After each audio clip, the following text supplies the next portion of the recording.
خوشی کے لیے میری تھوڑی سی عبادت کر لیا کر اور میری خوشی کے لیے تھوڑا سو جایا کر۔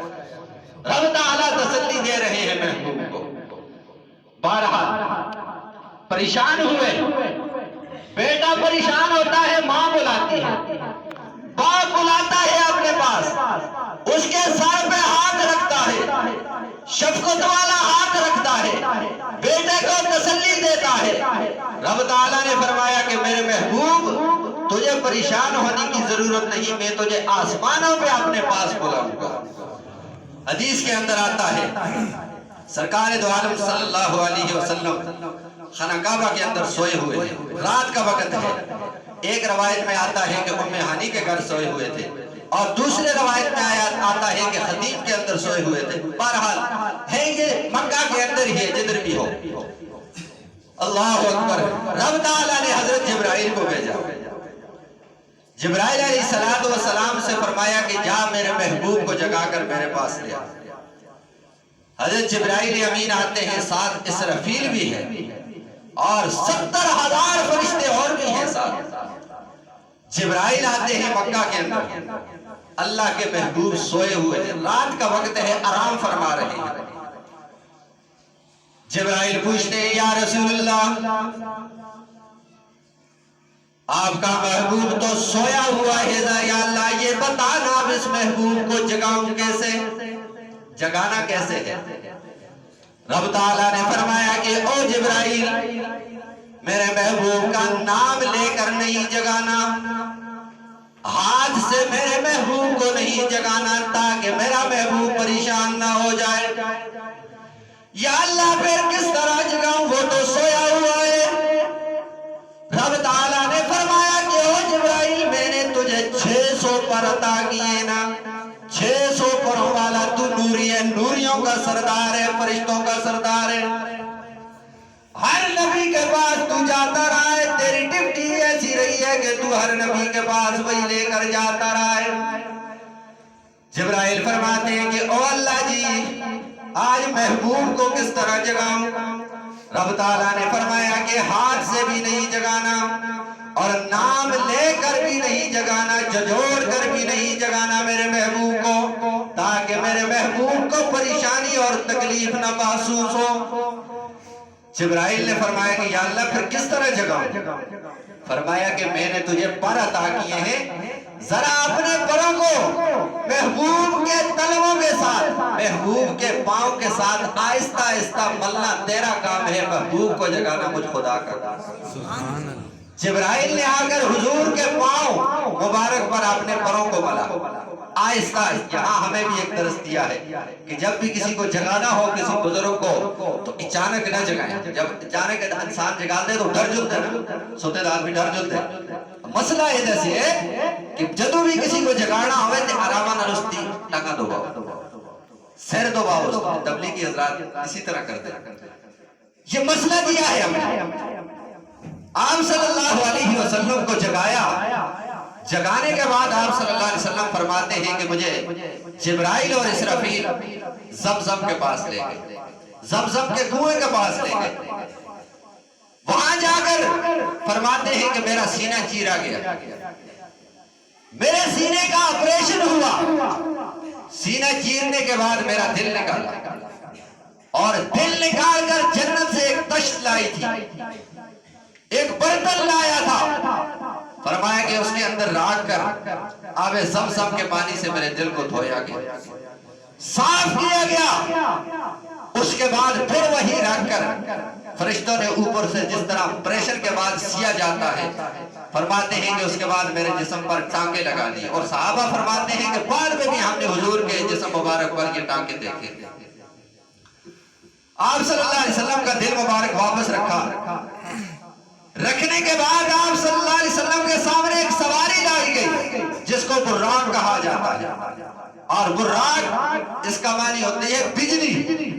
جس طرح بجلی تیزی سے آتی ہے، یہ سواری بھی اتنی ہی تیز چلتی تھی۔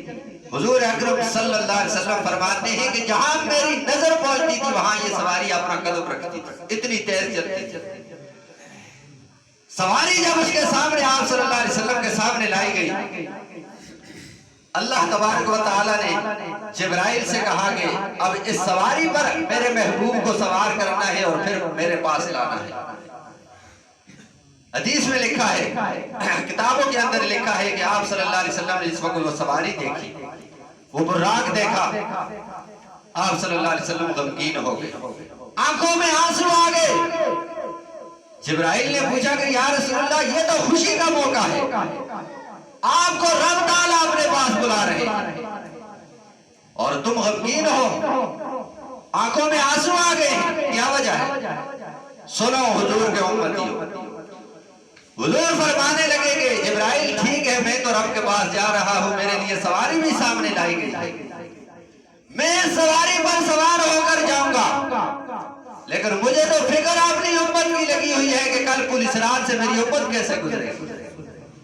میں اس لیے رو رہا ہوں کہ میں سواری پر سوار ہو کر آسمانوں پہ جاؤں گا، کل میری گناہگار امت، گناہ کرنے والے میرے امتی جب پولیس رات پر سے گزرے گے تو ان کی سواری کا کیا معاملہ بنے گا، یہ وہاں سے کیسے گزرے گے۔ حضور پریشان ہے اس امت کے۔ رب تعالیٰ نے فرمایا کہ میرے محبوب جبرائیل میں میرے محبوب سے کہہ دے کہ جب تیری امت میرے پاس آئے گی میں انہیں بھی سواریاں عطا کروں گا اور اس سواریوں پر سوار کر کے انہیں جنت کے اندر داخل فرما دوں گا۔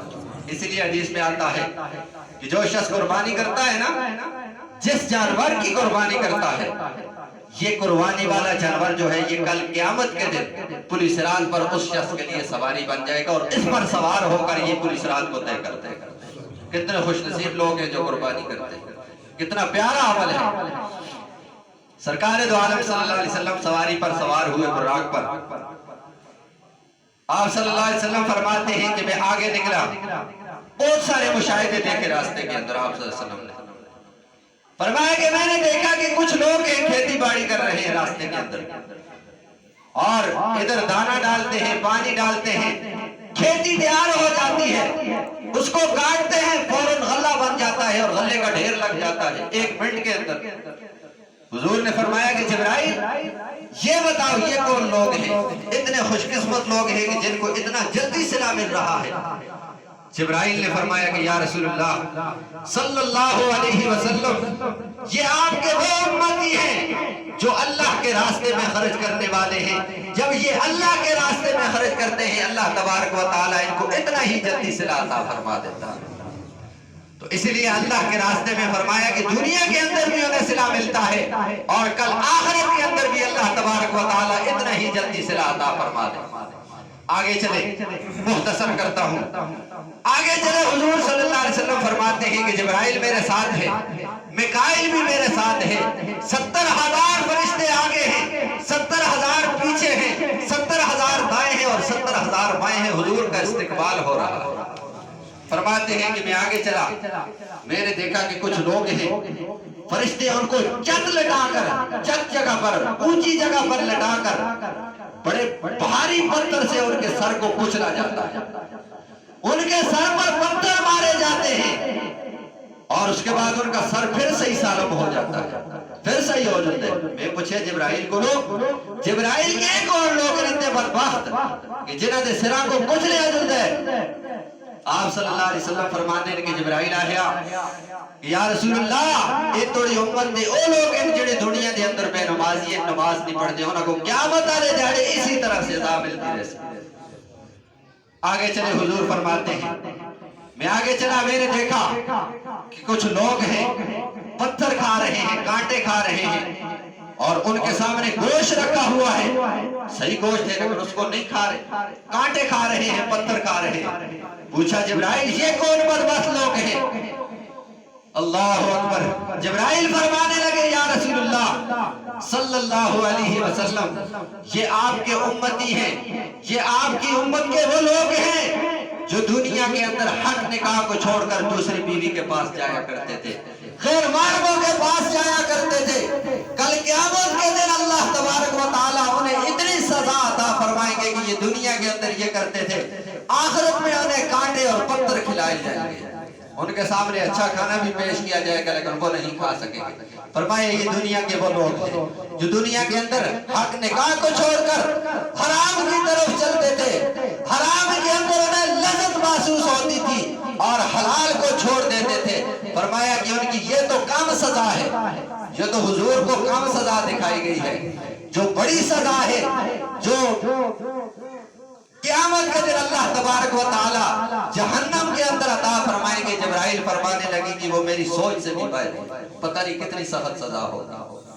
بہرحال آپ صلی اللہ علیہ وسلم بیت المقدس پہنچتے ہیں، یہ دنیا کا سفر طے کر کے بیت المقدس پہنچے۔ جبرائیل نے سواری سے اتارا آپ کو، ابھی دنیا کا سفر ہو رہا ہے، ابھی آسمانوں پہ نہیں گئے، ابھی مکہ سے فلسطین کی طرف جا رہے ہیں، اور یہ مکہ سے فلسطین کی طرف جو گئے ہیں، اس کے اندر بھی علماء نے حکمتیں لکھی ہیں۔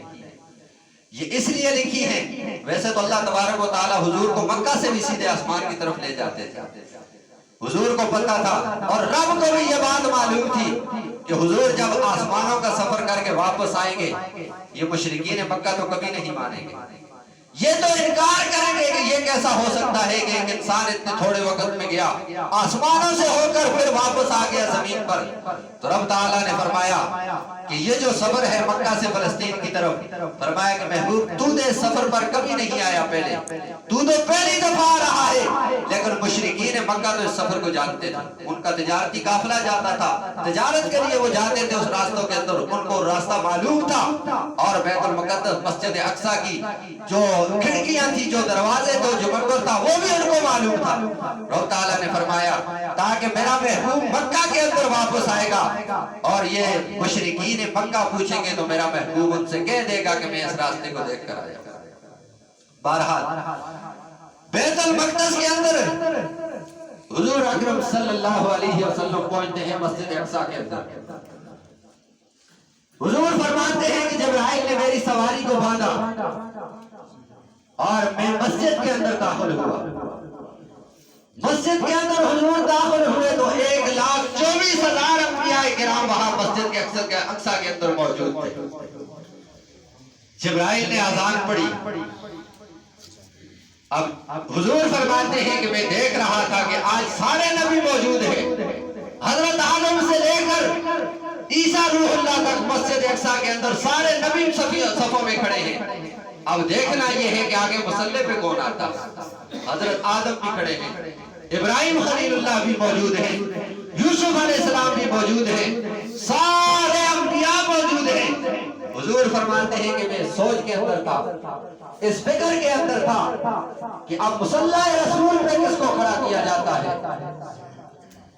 حضرت جبرائیل فرمانے لگے یا رسول اللہ صلی اللہ علیہ وسلم مصلی خالی ہے، آپ مصلی کے اندر۔ حضور فرماتے ہیں کہ جبرائیل نے میرا ہاتھ پکڑ کر مصلی کے اوپر کھڑا کر دیا، سارے انبیاء میرے پیچھے کھڑے ہو گئے اور مجھ محمد کو اللہ تبارک و تعالیٰ نے مسجد اقصیٰ کا وہ مصلی عطا کر دیا۔ سبحان اللہ۔ اس لیے شاعر کہتا ہے نا کہ شاہ کونے